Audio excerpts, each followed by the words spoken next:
लिखा है, यहोवा के दास मूसा की मृत्यु के बाद यहोवा ने उसके सेवक यहोशू से, जो नून का पुत्र था, कहा, मेरा दास मूसा मर गया है, इसलिए अब तो उठ, कमर बांध और इस सारी प्रजा समेत यरदन पार होकर उस देश को जा जिसे मैं उनको अर्थात इजराइलियों को देता हूं। हालेलुया। सो अब जो तीसरी आयत से है वो महत्वपूर्ण है, जहां से परमेश्वर मुझसे बात किया। वहां पे इस प्रकार लिखा है, तीसरी आयत कहती है, उस वचन के अनुसार जो मैंने मूसा से कहा, अर्थात जिस स्थान पर तुम पांव धरोगे वह सब मैं तुम्हें दे देता हूं, जंगल और उस लबानोन से लेकर परात महानद तक और सूर्यास्त की ओर महासमुद्र तक, हित्तियों का सारा देश तुम्हारा भाग ठहरेगा। तेरे जीवन भर कोई तेरे सामने ठहर ना सकेगा। जैसा मैं मूसा के संग संग रहा वैसे ही मैं तेरे भी क्या रहूंगा,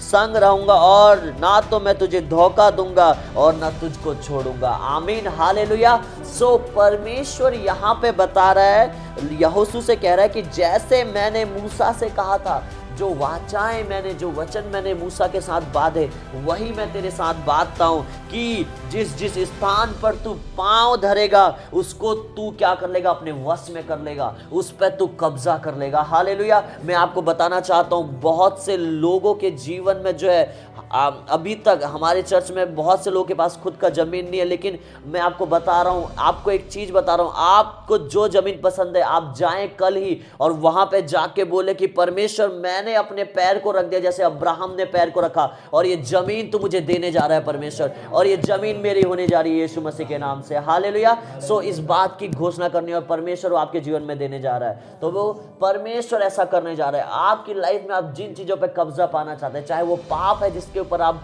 कब्जा पाना चाहते हैं, प्रभुत्व करना चाहते हैं, जो आपके जीवन में आपको पकड़े हुए हैं, तो आपको क्या करना है, कहना है कि परमेश्वर, मैं इस चीज पे कब्जा लेता हूं इस नए साल में, और वो मेरे अंडर में आता है, और वो मैं उसका प्रभु हूं, अब वो मेरी बात को मानेगा। हालेलुया। सो हर एक चीज जो आपके काम नहीं हो पा रहे, मैं आपको बता रहा हूं, इस 2026 में परमेश्वर उन कामों को पूरा करने जा रहा है। हर एक जमीन के काम जो रुके पड़े हैं, जो बहुत सारा पैसा जो जमीन को लेने के चक्कर में गवाया गया है, वो हर एक चीज जो है खत्म होने जा रही है, और परमेश्वर एक सही जमीन आपको प्रोवाइड कराने जा रहा है। हालेलुया। और परमेश्वर की मर्जी के अनुसार जो है वही आपके जीवन में प्रभु देने जा रहा है। आमीन। और जिसके पास नहीं है, जिसको लगता है कि मेरे से नहीं ले पाऊंगा मैं बता रहा हूं, परमेश्वर आपको भी देने जा रहा है। हालेलुया। परमेश्वर आपको भी देने जा रहा है। मैं आपको बताना चाहता हूं, इस अक्टूबर महीने तक हमारे अकाउंट में एक भी रुपया नहीं था, लेकिन परमेश्वर झटके से एक बहुत बड़ा चमत्कार किया और लाखों रुपए आज परमेश्वर हमारे अकाउंट में दिया। हालेलुया। परमेश्वर ने एक बड़ा अमाउंट, जब हमारा जमीन बिका, हमारे अकाउंट में दिया। हमें जिस बात की उम्मीद नहीं थी, परमेश्वर ने उस चीज को किया, और इस बात की भविष्यवाणी जो है 2024 में पास्टर शोभा ने ही कर दी थी कि तुम क्या होगे, 2025 में तुम्हारे बहुत जल्दी जो है जमीन का जो है सेटलमेंट होने वाला है, और तुम क्या होगा, जल्दी 2025 में अपने लिए क्या करोगे, जमीन को ले लोगे। और वैसा ही हमारे जीवन में हुआ। हालेलुया। और हमने जो है अब उस जमीन का जो है बयाना दे दिया, और अब जब हम उसकी रजिस्ट्री, अब हम उसे इन्हीं 10 दिन में क्या है हम करा लेंगे। हालेलुया। मैं आपको बताना चाहता हूँ, आप हो सकता है आप मेरी बातों को कैसे लेते हो, मैं आपके लिए हो सकता है आपका बच्चा हूँ या मैं आपके साथ घुल मिलता हूँ, लेकिन जब परमेश्वर से कोई वचन आता है और जब आप उसे परमेश्वर के तौर पे, जब वो मेरे मुख से निकलता है, उसे आप उस तरीके से लेते हैं, तो वो आपके जीवन में काम करता है। हालेलुया। और यदि आप इग्नोर करते हैं तो आपकी लाइफ में काम नहीं कर सकता है। फिर आप कहीं भी चले जाएं, आप कुछ भी कर लें, परमेश्वर का वचन उतना उसके मुंह में उतना ही सामर्थ्य है जितना उसके दास के मुंह में सामर्थ्य। मैं आपको बताना चाहता हूं, क्योंकि वो उसका वचन है। सामर्थ्य मुंह में नहीं है, सामर्थ्य जो है वो वचन में। हालेलुया। सो मैं आपको बता रहा हूं, इस वचन की मैं आपके जीवन में घोषणा करता हूं कि बहुत सारी जमीनों पे आप कब्जा करने जा रहे हैं। हालेलुया। बहुत सारी चीजों पे आप कब्जा करने जा रहे हैं, बहुत सारे कर्ज आपके लाइफ से खत्म होने जा रहे हैं। हालेलुया। और बहुत परमेश्वर आपको जो है कर्ज से आजाद करने जा रहा है, और आपकी लाइफ में नई नई चीजों को इस नए साल में देने जा रहा है। हालेलुया। नई नई बातों को परमेश्वर करने जा रहा है। आमीन। सो ये पहली बात है जो परमेश्वर ने मुझसे कहा था कि हमारे जो लोग हैं वो इस नए साल में कब्जा करेंगे। और मैं आपको बताना चाहता हूँ हम कई नए लोगों पे भी कब्जा करने जा रहे हैं। हालेलुया। इस बीच में शैतान ने बहुत डिस्टर्ब करने की कोशिश की। उसने अपने भवन पे, जो परमेश्वर का भवन है, उसको रोकने की कोशिश की है। बहुत सारी चीज़ों को शैतान ने रोकने की कोशिश की है, भवन में रोकने की कोशिश, सारी चीज़ें किया। लेकिन मैं आपको बता रहा हूँ कि परमेश्वर 2025 में हमें दुगने तरीके से बढ़ा, 26 में हमें दुगने तरीके से बढ़ाने जा रहे हैं। जैसा उसने 2025 में भी नहीं बढ़ाया, उससे 5 गुना 10 गुना ज्यादा वो हमें बढ़ाने जा रहा है। और आप इस चीज को देखेंगे, मैं आपको बता रहा हूं, क्योंकि मैं आपको बता रहा हूं जहां विरोध नहीं होता है, इसका मतलब वहां परमेश्वर काम नहीं कर रहा है। लेकिन विरोध वही होता है जहां शैतान को चिढ़ लगती है और जहां प्रभु सच में काम कर रहा है। इसका मतलब कुछ ना कुछ आत्मिक संसार में कोई ना कोई आत्माएं इस प्रतापपुर एरिया में या इस क्षेत्र में बचाई जा रही थी कि शैतान को जो है चिढ़ लगी और उसने इस काम को किया। और मैं आपको बता रहा हूं हम उन सारी आत्माओं पे वापस कब्जा करने जा रहे हैं, सारी आत्माओं को वापस जीतने जा रहे हैं यीशु मसीह के नाम से। और परमेश्वर के राज्य में मैं आपको बता रहा हूं आप ही वो लोग होंगे जो हजारों लाखों आत्माओं को लेकर आने जा रहे हैं। हालेलुया। सो आप एक चीज देखेंगे, परमेश्वर इस साल में जो है हमें बढ़ाने जा रहा है। इस बढ़ोतरी को आप देखेंगे। मैं ऐसे नहीं कह रहा हूं, आप जब ये 2026 खत्म होगा आप देखना कि परमेश्वर ने आपके पर्सनल व्यक्तिगत जीवन को, आपके परिवार को और इस चर्च को कैसे बढ़ाया है। हालेलुया। इन चीजों को कैसे बढ़ाया है मैं आपको बता रहा हूं। हालेलुया। सो ये है पहली चीज कि परमेश्वर आपको हर एक बातों के ऊपर जो आपके लिए सबसे ज्यादा कठिन है, जो आपको इम्पॉसिबल लगती है, जो असंभव लगती है। आपके लिए असंभव सबसे ज्यादा क्या है? हमारे लिए असंभव था कि हम कभी अपने घर में जाएंगे, और परमेश्वर ने उसी को हमारे लिए क्या बना दिया? संभव बना दिया। हालेलुया। सो परमेश्वर जो है उन सारी असंभव चीजों को आपके जीवन में संभव करने जा रहा है। हालेलुया। और जो आपकी लाइफ में जो है असंभव, उन्हें प्रभु संभव करने जा रहा है। आमीन। सो ये पहली बात है जो परमेश्वर आपके जीवन में पूरा करने जा रहा है। हालेलुया। अब मेरे साथ निकालेंगे कुरिन्थियों अध्याय 15 उसकी आयत नंबर 10। पहला कुरिन्थियों, हालेलुया, अध्याय 15 और उसकी आयत नंबर 10। ऐसा लिखा है, परंतु मैं जो कुछ भी हूं परमेश्वर के अनुग्रह से हूं, उसका अनुग्रह जो मुझ पर हुआ वह व्यर्थ नहीं हुआ, परंतु मैंने उन सब से बढ़कर परिश्रम भी किया, तो भी यह मेरी ओर से नहीं हुआ, परंतु परमेश्वर के अनुग्रह से मुझ पर था, उस वजह से हुआ। इसलिए चाहे मैं हूं चाहे वे हों, हम यही प्रचार करते हैं और इसी पर तुमने विश्वास भी किया। हालेलुया। सो मैं आपको बताना चाहता हूं ये 2026 में परमेश्वर जो दूसरी बात को करने जा रहा है वो एक अनुग्रह को हमारे जीवन में उड़ेलने जा रहा है। हालेलुया। एक ग्रेस को परमेश्वर हमारी लाइफ में उड़ेलने जा रहा है। वो ग्रेस मैं आपको बताना चाहता हूँ, ग्रेस एनॉइंटिंग नहीं है, आपको समझना पड़ेगा। सबसे पहले आपको बताना चाहता हूँ ग्रेस क्या है। अनुग्रह अभिषेक नहीं है। हालेलुया। और अनुग्रह के लिए मेहनत नहीं की जाती है। अनुग्रह के लिए क्या नहीं किया जाता है? मेहनत नहीं की जाती है। हालेलुया। अनुग्रह जो है परमेश्वर की ओर से क्या है? वरदान है। और अनुग्रह एक ऐसी चीज है जो चीज आपको असंभव लग रही है, या जिन बातों को आप छोड़ना चाहते हैं या करना चाहते हैं आप नहीं कर पा रहे हैं, आपने अपना पूरा जोर लगा दिया, आपने अपनी पूरी शक्ति लगा दी, लेकिन आप उसे नहीं कर पा रहे हैं। लेकिन एक अनुग्रह अगर आपके जीवन में आ जाता है तो वो चीज खुद बे खुद आपकी लाइफ में होने लग जाते हैं। हालेलुया। सो अनुग्रह एक ऐसा है, एक उदाहरण मैं आपको बताता हूं कि एक पानी की टंकी है। अनुग्रह ऐसा है कि टंकी जब तक बंद है तब तक पानी उसमें से नहीं निकल रहा है, तो अनुग्रह जैसी आपकी लाइफ में खुलेगा, जैसी टंकी खुलेगी, पानी खुद बे खुद बहने लग जाएगा। हालेलुया। पानी खुद बे खुद इसमें से बहने लग जाएगा। तो अनुग्रह जो है एक टंकी के समान है कि आपकी लाइफ में जब अनुग्रह आता है और जब वो खुलता है तो आपकी लाइफ में आशीषें खुद बे खुद बहने लग जाती है। फिर आपको उसके लिए मेहनत नहीं करनी पड़ती है। और वही परमेश्वर आपके जीवन में, हमारे जीवन में इस 2026 में उस अनुग्रह को देने जा रहा है। हालेलुया। उस अनुग्रह को देने जा रहा है। पौलुस यहाँ पे क्या कहता है? पौलुस कहता है उसका अनुग्रह जो मुझ पर हुआ वह व्यर्थ नहीं हुआ, परंतु मैंने उन सब से बढ़कर परिश्रम भी किया। आपको पता है पौलुस कहता है कि मैंने सबसे ज्यादा परमेश्वर में क्या किया? परिश्रम किया, मेहनत को किया। और वो सब कैसे हो पाया? हालेलुया। क्या आप परमेश्वर के लिए परिश्रम करना चाहते हैं? आप चाहते हैं परमेश्वर के लिए आप हजारों लाखों आत्माओं को जीतें? क्या आप चाहते हैं प्रभु के राज्य में लाखों करोड़ों रुपए बोएं? क्या आप चाहते हैं कि आप परमेश्वर के लिए कुछ करें? मैं आपको बताना चाहता हूं, वो करने के लिए आपका एक ही मदद कर सकता है, वो है परमेश्वर का अनुग्रह। हालेलुया, वो है परमेश्वर का ग्रेस।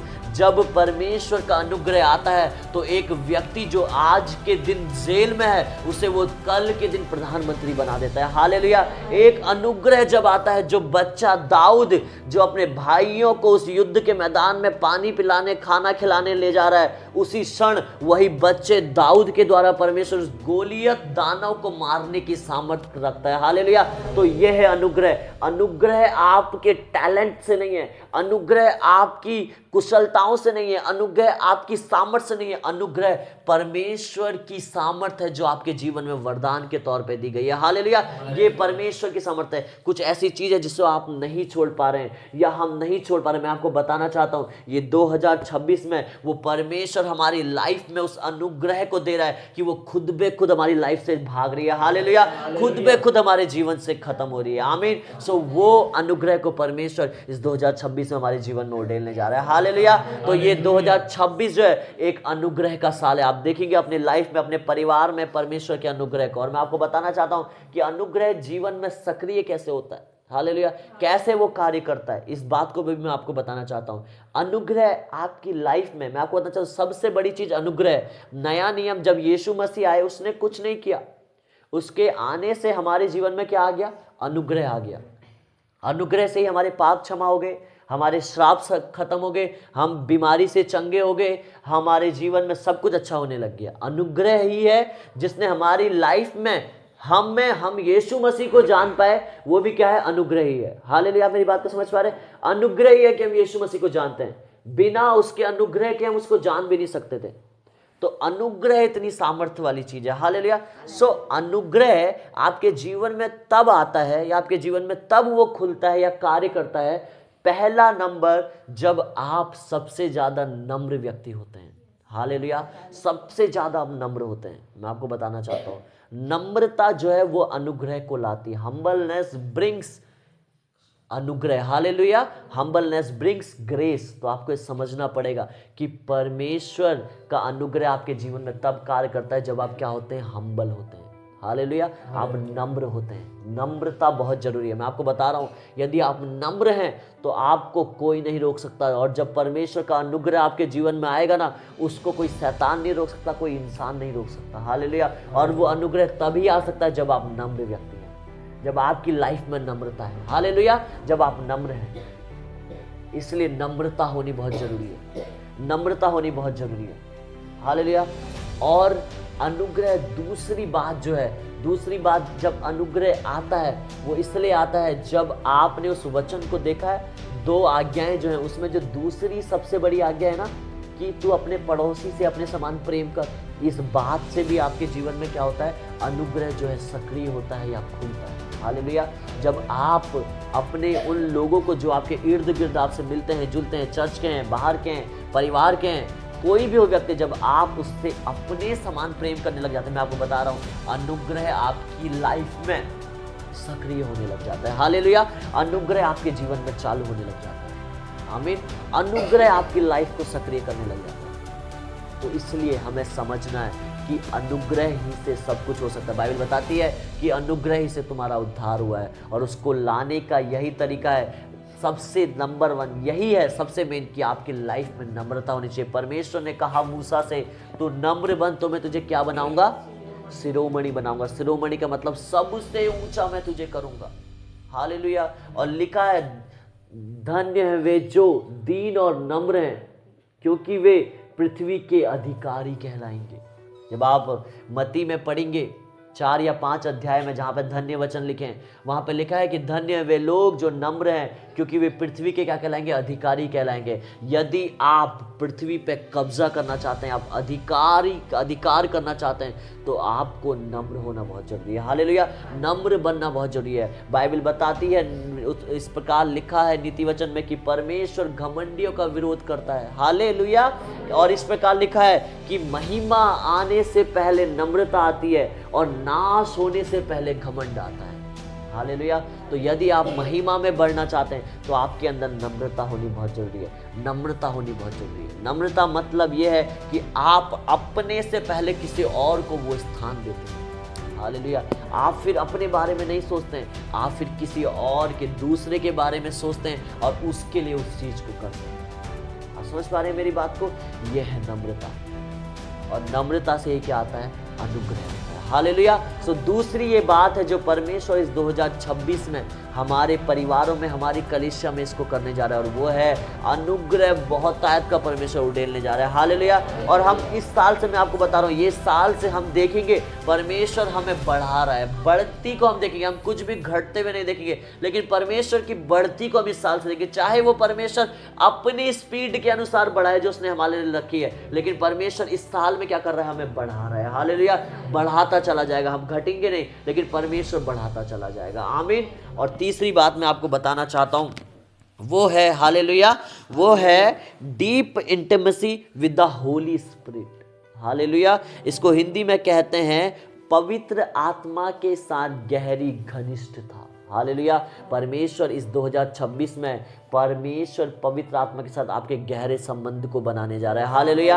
आप परमेश्वर के साथ समय को बिताने जा रहे हैं, आप उसकी उपस्थिति में इस टाइम को बिताने जा रहे हैं। इस 2026 में परमेश्वर आपके साथ जो है प्रसन्न होने जा रहा है। 2026 में आप परमेश्वर को प्रसन्न करने जा रहे हैं उसकी उपस्थिति में बैठकर इस 2026 में। हालेलुया।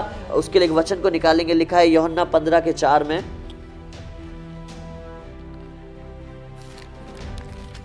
हालेलुया।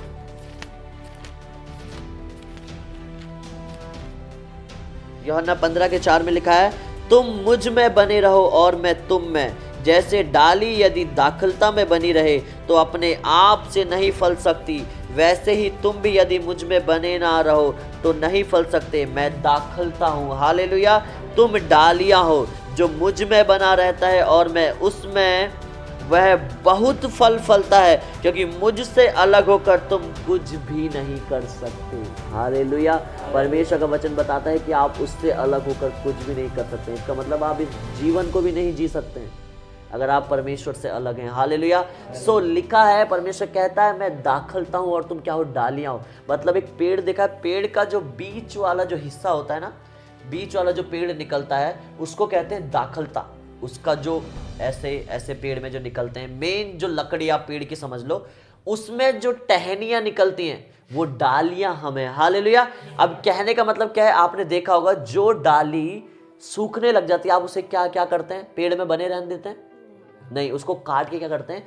फेंक देते हैं। लेकिन जो हरी भरी फलती है, जिस डाली में फल आता है, उसको कोई नहीं काटता है, क्योंकि सबको पता है ये डाली जो है अगले साल फिर से फल देगी। हालेलुया। ऐसा ही परमेश्वर कह रहा है कि मैं वो दाखलता हूं, यदि तुम मुझ में बने रहोगे तो क्या होगे? तुम फल को लेकर आओगे। हालेलुया। तुम्हारे अंदर फल हर साल जो है बढ़ते जाएंगे, तुम्हारे फल और बढ़ते जाएंगे, और तुम्हारी डाली में से और डालियां पनपेंगी। हालेलुया। तुम डाली हो, तुम मेरी डालियां हो, मैं तुम्हारे द्वारा और डालियों को, मतलब और कलीसियाओं को, और लोगों को तुम्हारे द्वारा मैं निर्माण करूंगा। हालेलुया। और लोग तुम्हारे द्वारा परमेश्वर के राज्य में आएंगे। आमीन। सो परमेश्वर चाहता है कि आप 2026 में उसके साथ क्या करें? एक घनिष्ठता के साथ एक संबंध को बनाए, उसके साथ क्या करें? बैठें उसकी उपस्थिति में। हालेलुया। सो परमेश्वर आप सभी को बहुत आशीष दे। आइए हम सब अपनी आंखों को बंद करेंगे।